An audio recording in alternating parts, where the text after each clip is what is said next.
दोस्तों हमारे बीच में है डॉक्टर दुआ, जो ऑल इंडिया ह्यूमन राइट्स के राष्ट्रीय अध्यक्ष हैं और राष्ट्रीय महागठबंधन के, जिसमें 222 पार्टियां आती हैं, उसके ये राष्ट्रीय चेयरमैन हैं राष्ट्रीय महागठबंधन के। आज हम इनसे जानना चाहेंगे कि जो आजकल ट्रेंड चल रहा है, राहुल गांधी ने ऑस्ट्रेलिया और भारत का जो मैच हुआ था, भारत के हारने पर, इंडिया के हारने पर जो उन्होंने शब्द बोला है, इस्तेमाल किया है, पनौती, तो पनौती का बहुत बड़ा ट्रेंड चल रहा है। ये कहां तक सही है, कहां तक गलत है? क्या ये एक देश के सम्मानित प्रधानमंत्री के लिए पनौती शब्द का इस्तेमाल जो राहुल गांधी ने किया है सार्वजनिक तौर पर, कितना सही है? तो दुआ साहब बताएं जरा, ये कितना सही है, कितना गलत है?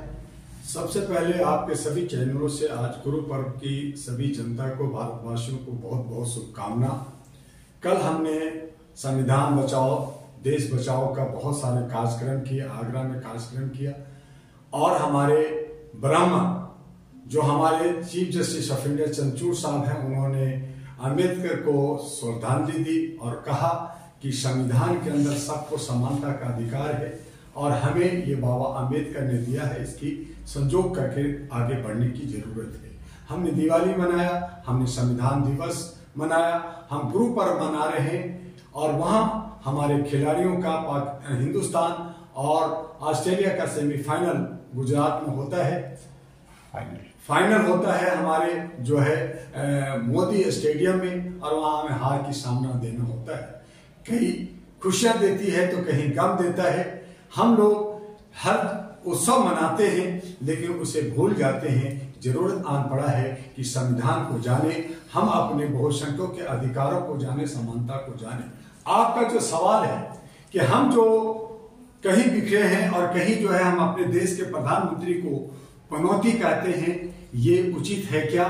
तो मैं ये कहना चाहूंगा आपके चैनल से कि हमारे देश के प्रधानमंत्री हमारे देश के चौकीदार है, प्रधान सेवक है, उनकी जिम्मेदारी है, और उन्होंने जिस तरह से ब्राह्मणों द्वारा जो है मोदी स्टेडियम में हवन और कराया गया, ब्राह्मणों ने और उनके बागेश्वर बाबा ने कहा कि हम भारत जीत रहे हैं, तो वो जीत नहीं हुई। और खेल हमारा जितना भी सीरियल चल रहा था वो बेहतर चल रहा था। जिस दिन खेल शुरू हुआ उस दिन 19 तारीख को सुबह से बहुत अच्छा गेम चल रहा था। जैसे ही देश के प्रधानमंत्री उस स्टेडियम में आते हैं, एक कोहरा सा छा जाता है, एक मायूसी सा छा जाता है, और हमारे खिलाड़ियों को जैसा ऐसा हाथ पांव फूल जाता है और चौका छक्का छूटना शुरू हो जाता है। तो ऐसी हालत में अगर हम अपने जो हमारे चौकीदार हैं संविधान के और हमारे देश को चलाने वाले हैं, उनको पनौती ना कहा जाए तो क्या कहा जाए? ये आप पे सवाल उठता है। आज उन्होंने जो भी कहा कि मैं ये कर दिया, वो कर दिया, वो कर दिया, वो सब के सब बेकार हो गया। एक चंद्रयान हमारा सफल हुआ, तब हमारे देश के प्रधानमंत्री अफ्रीका में थे, तब मैंने आपके चैनल से कहा था कि थैंक गॉड्स हमारे देश के प्रधानमंत्री अफ्रीका में है, तब चंद्रयान जो है सफल हुआ। लेकिन उससे पहले जो बहुत सारे चंद्रयान, बहुत सारे परियोजनाएं हुई, वो सब विफल होता गया। आपने 15 लाख की बात की, आपने 2 करोड़ रोजगार की बात की, आपने जो है 100 सिटी स्मार्ट सिटी बनाने की बात की, आपने बेरोजगारी खत्म करने की बात की, आपने स्वास्थ्य को ठीक करने की, क्या कुछ हुआ? तो ऐसी हालत में क्या हम अपने प्रधान को पनौती कहें या ना कहें, ये आप पे फैसला करते हैं। लेकिन मैं आपके चैनल से ये भी बताना चाहूंगा कि पनौती का मतलब होता है अशुभ, और होता है और साथ में शुभ भी होता है। क्योंकि नेपाल के अंदर एक शहर, एक गांव का नाम है पनौती, और उत्तर प्रदेश में भी एक गांव का नाम है पनौती, जो बहुत ही फल फूल करके आगे बढ़ रहे हैं। तो इसलिए पनौती शुभ है या अशुभ, और किस पे लागू होता है ये आप पे निर्भर करता है। लेकिन आने वाला 2024 ऐसे हालात में जब हमें कुछ नहीं मिला है, हम बहुसंख्यकों के अधिकारों का हनन हुआ है, समानता का जो है विनाश हुआ है, हमारे जो बहुसंख्यक जो बैठे हुए हैं, मंत्रमुग्ध हैं, घंटा बजा रहे हैं या संविधान की दुहाई दे रहे हैं, करोड़ों की खर्चे हो रहे हैं, सरकार भी आपके जो है बाबा अंबेडकर की जय हो कर रहे हैं, लेकिन आपका वोट का ध्रुवीकरण कर, आपका वोट लेकर आप पे शासन करना चाहते हैं, आपको हिंदू राज देना चाहते हैं, आपको मंदिर देना चाहते हैं, लेकिन आपको एक पुजारी बनाने के लिए तैयार नहीं है, आपको राजा बनाने के लिए तैयार नहीं है। आपको समझना है, ऐ मेरे बहुसंख्यक, जाग जाओ, समझ जाओ, आंखें खोल लो। आपको ये मनुवादी, ये जो है समता, ये जो है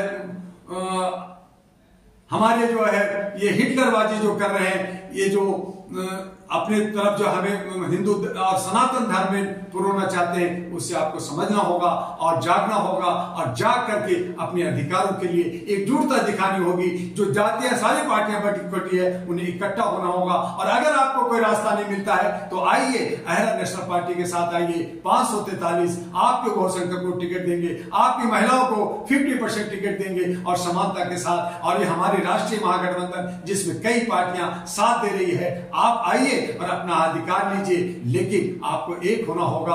आप जो टुकड़े टुकड़े हैं, टुकड़े टुकड़े गैंग में बट रहे हैं, मुसलमानों को बांटा जा रहा है पासवानता के नाम पे। हर पार्टी जो है मुसलमानों को बांट रहा है, हिंदुओं को बांट रहा है, आपको बांट रहा है। इसे समझना होगा और एकीकरण कर करके आपको मनुवादियों के खिलाफ आवाज उठाना होगा। और यही आवाज हम आपको डॉक्टर दुआ दे रहा है। आइए अहरा नेशनल पार्टी के साथ। इस पनौती शब्द पर बीजेपी पार्टी चुनाव आयोग की शरण में चली गई। शिकायत किया है राहुल गांधी का, और उनको मिला है नोटिस राहुल गांधी को। तो क्या दोबारा से उनकी सदस्यता पर खतरा मंडरा रहा है? जर्नलिस्ट महोदय, मैं आपसे सवाल करना चाहता हूं आपके चैनल से कि जब सत्ता पक्ष पार्लियामेंट के अंदर आतंकवाद और कटुआ कहा जाता है तो आप उसको प्रमोशन देते हैं। आपका नेता जो है नफरत की राजनीति करता है और गुंडागर्दी करता है, भ्रष्टाचार करता है। 123 जो है आपके बाबाओं पे केस चल रहा है, आप उसको क्यों नहीं, आप उस पर एक्शन ले रहे हैं? आपको विपक्ष ने अगर कुछ कह दिया तो आप उस पर एक्शन ले रहे हैं, उसकी सदस्यता खत्म करेंगे, उसको जेल भेज देंगे, उसको ईडी और इनकम टैक्स की धमकी दिखाएंगे। तो इसका मतलब यह है कि आप लोकतंत्र का सम्मान नहीं कर रहे हैं, लोकतंत्र की हत्या कर रहे हैं, आप जो है तानाशाही कर रहे हैं, और आप चाहते हैं कि कोई ना बोले।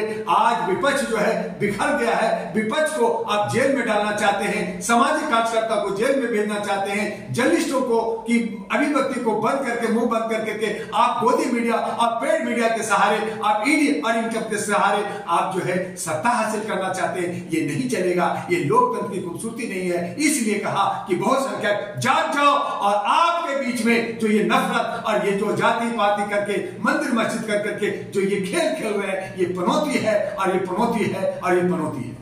ये क्या घबराहट है? क्या 2024 को देखते हो घबराहट है क्या? विपक्ष से घबराए हुए हैं क्या? सत्ता पक्ष बुरी तरह से बौखला गई है, डर गई है, मेरी सत्ता जा रही है, किसी तरह से इनके इन प्रकार तरीके से इनको जेल में भेज दो, इनको जो है दबा दो, मार दो, काट दो, और जात पात में बांट दो, और फिर आप लुभावने दे करके अब वोट की राजनीति करना चाहते हैं। आपने जगह जगह गाली दिया, आपके बहुत सारे ऐसे जो है बाइट हैं, ऐसे आपने जनता के बीच में जनता को गाली दिया है, सामाजिक कार्यकर्ता को आपने जो है आप बेइज्जत किया है। आपको केस नहीं होना चाहिए क्या? आप पे उंगलियां नहीं उठनी चाहिए क्या? तो आप संविधान की जो समता का अधिकार है, आर्टिकल 14 से लेकर 28 का अधिकार है, 19 का अधिकार है, 21 का अधिकार है। सुप्रीम कोर्ट कहती है हम पे आस्था रखो, हम आपको न्याय देंगे, लेकिन कहीं ना कहीं नोटिफिकेशन होकर के वो सत्ता को ही साथ दे रही है, इलेक्शन कमीशन साथ दे रही है, सारी अथॉरिटी साथ दे रही है। तो ये क्या देश के हित में है? हमारे देश के अंदर एक कानून है, लेकिन यहां जब व्यवहारिक देखा जाता है तो दो कानून है, वीआईपी अलग है और जनता के लिए अलग है। तो दो कानून नहीं चलेगा, और इसीलिए संविधान बचाओ, देश बचाओ, लोकतंत्र बचाओ की नारा लगता है, लोग आगे उठ रहे हैं। लेकिन इसमें भी अभी जागरूकता की कमी है, एकता की कमी है, और जिस दिन एकता आ जाएगी उस दिन ये मनुवादी जो है धराशायी हो जाएगा। ये मैं पूरा विश्वास के साथ डॉक्टर दुआ आपके चैनल से आह्वान करता है। ये राहुल गांधी ने जेब कतरा भी कहा साथ साथ में प्रधानमंत्री को, इस पे क्या कहना है आपका? उसमें क्या बुरा है जर्नलिस्ट महोदय? उन्होंने कहा तो क्या प्रधानमंत्री जेब काटने, जेब कतरा इसलिए कहा कि आप जो है 3 जेब कतरा किसको कहा? मोदी को, आडवाणी को और मुकेश अंबानी को। जो लोग पैसा आर्थिक रूप से हमें कमजोर कर रहे हैं, हमारे जेब में डाका डाल रहे हैं, जहां पे गांधी होना चाहिए वहां पे गोडसे डाल रहे हैं, आप जो है हमारे देश को 100 सूचकांक पे 111 में पिला दिए, हमें गोबर खिला रहे हैं, हमें मलमूत्र खिला रहे हैं, हमें जो है आप घास फूस खिला करके और कह रहे हैं कि हलाल बंद हो और नफरत फैला रहे हैं। तो ये सारा कुछ ये कहता है कि आप जनता का पॉकेट काट रहे हैं, आप जेब का कतरे की काम कर रहे हैं, आप जो है देश को। तो क्या बीजेपी के नेता जो ऐसे शब्द बोलते हैं विपक्ष वालों को, क्या बदले में ये बदले की भावना से ऐसे वर्ड बोलेंगे? आप देश के सम्मानित प्रधानमंत्री है वो, नहीं देश के सम्मानित आदरणीय माननीय सम्मानित देश, फिर फर्क क्या रह गया? ठीक है, सत्ता पक्ष में विपक्ष में, लेकिन जब वो भी हमें जो है कहा जाता है जय बजरंगबली, आप जो है केरला फाइल देखो, आप जो है इनको जो है ये पप्पू है ये चप्पू है, आप जब गाली देते हैं तो आपको शोभा देता है? आप प्रधानमंत्री है, आपके मुंह से आपकी समानता की आवाज आनी चाहिए। आप जो है देश के फर्द नागरिक का, चाहे हिंदू हो या मुसलमान हो, सिख हो या ईसाई हो, हिंदी बोलता हो या अंग्रेजी बोलता है, आप सबका प्रधानमंत्री है। लेकिन दिखते हैं क्या? आप एक तरफा होकर करके आप कहते मैंने मंदिर कहा था बना दिया, मैं जो है सनातनी हूं, मैं हिंदू राष्ट्र बनाऊंगा। तो आप नफरत देश में दे रहे हैं, और अगर उस पर विपक्ष बोल रहा है तो आपको तंज या आपको तकलीफ क्यों होता है, ये सवाल उठता है। नहीं, ये अशोभनीय वर्ड तो नहीं बोलना चाहिए प्रधानमंत्री के। राजनीतिक में कहते हैं सब चलता है, प्रेम में सब कुछ चलता है, राजनीतिक में सब चलता है। तभी हमने कहा, तभी अहिरा नेशनल पार्टी कह रही है कि हम वादा जो करेंगे, हम जो बात करेंगे उसको हम शपथ देंगे, सुप्रीम कोर्ट हाई कोर्ट से हम उसका एफिडेविट कराएंगे, और अगर हमारा काम नहीं किया, अगर हम आपके जनता के खरे नहीं उतरे तो हमारी चल अचल संपत्ति जनता में बांट जाएगी और आजीवन जो है वो इलेक्शन नहीं लड़ेगा। है कोई ऐसा पार्टी, अगर बीजेपी, कांग्रेस या दूसरी कोई पार्टी, एनडीए या इंडिया अगर शपथ भर के देती है, हम उसके साथ चलेंगे। लेकिन ये जुमलाबाजी करते हैं, गाली गलौज करते हैं, ये जो है दूसरे पे दोषारोपण करते हैं, और ये हमारे देश को, हमारे आचरण को, हमारे जो है शुद्ध विचार को बिगाड़ते हैं। तो ये गलत है, इसका निंदा होना चाहिए। लेकिन सुशासन लाने के लिए, गुड गवर्नेंस के लिए हमें एक बना करके, शांति और सद्भावना के लिए एक बना करके बहुसंख्यक को आगे बढ़ना होगा।